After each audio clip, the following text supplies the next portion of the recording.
ଭାଇ ଗୋଟେ ଆମ ପୁଅ ପାଇଁ ଗୋଟେ ଜ୍ୟାକେଟ ଦେଖେଇବ 16 ବର୍ଷ ପିଲାଟେ କି ଜ୍ୟାକେଟ ନା ଭାଇ କହିଲେ ଦେଖେଇଦେବେ ସାଙ୍ଗେ ସାଙ୍ଗେ ଦେଖେ ବୁଆ ବଢିଆ ଲାଗୁଛି ଜ୍ୟାକେଟଟା ଭଲ ହେଇଛି ଜ୍ୟାକେଟଟା କେତେ ଆସିବ ଭାଇ ପ୍ରାଇସଟା 1000 ନାଇଁ ନାଇଁ ମଜା କରେন ଜଣେ ସତା ଥା କେତେ ଟଙ୍କା ପ୍ରାଇସ ମୁଁ କେତେ କହୁଛି ମୁଁ ଏଇ ଜ୍ୟାକେଟ ଆଣିଛି ମୁଁ 450 ବିଶ୍ୱାସ କର ମୁଁ 450 ଆଣିଛି ନାଇଁ ରଖିଦିଅନ୍ତୁ ନେବିନି ଚାଲ ଚାଲ ଚାଲ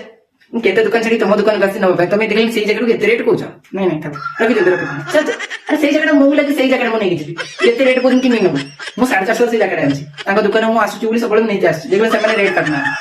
800 ନାଇଁ ନାଇଁ ରଖନ୍ତୁ ରଖନ୍ତୁ ଚାଲ ଚାଲ ଚାଲ ଆଉ 750 ବି କହୁଛ ମୁଁ ନେବିନି ଥାଉ ରଖିଦିଅନ୍ତୁ 650 ପୁଣି କହୁଛି ମୁଁ ନେବିନି ଥାଉ ରଖିଦିଅନ୍ତୁ ମୁଁ ସେଇ 750 କହିବ ତାହେଲେ ନେବି ନହେଲେ ମୁଁ ଅଲଗା ଦୋକାନ ନେଇଯିବି କେତେ ଦୋକାନ ଛାଡିକି ଆସି ତମ ଦୋକାନକୁ ନାଇଁ ନାଇଁ ରଖିଦିଅନ୍ତୁ 550 ନାଇଁ ନାଇଁ ରଖିଦିଅନ୍ତୁ କହିଲେ ମୁଁ ନେବିନି ଚାଲ ଚାଲ ନା ରାଗି କାହିଁକି 750 ଦବ ନାଇଁ ରାଗି କାହିଁ ପିଲାଟା ବୁଝୁନି ତ ସେଇଥିପାଇଁ ମୁଁ କହୁଛି ପଇସା ଶେଷୁଛି ସେଇ କଥା ତ ମୁଁ ସେତେବେଳେ କହୁଛି 750 ମତେ ଦିଅ କାରଣ ମୁଁ ସେ ଜ୍ୟାକେଟଟା 750 ନେଇଛି ପଇସା ନା ମୋ ପାଖରୁ ଶିଖିବ କେମିତି କରାଯାଏ ବାର୍ଗେନିଂ ମୋ ନାଁ ହଉଛି ତାରା ରାତିରେ ମୁଁ ଦେଖିଦେବି ଖରା କ୍ଲାପ୍ କର ତୁମର ବାର୍ଗେନିଂ ସାଙ୍ଗ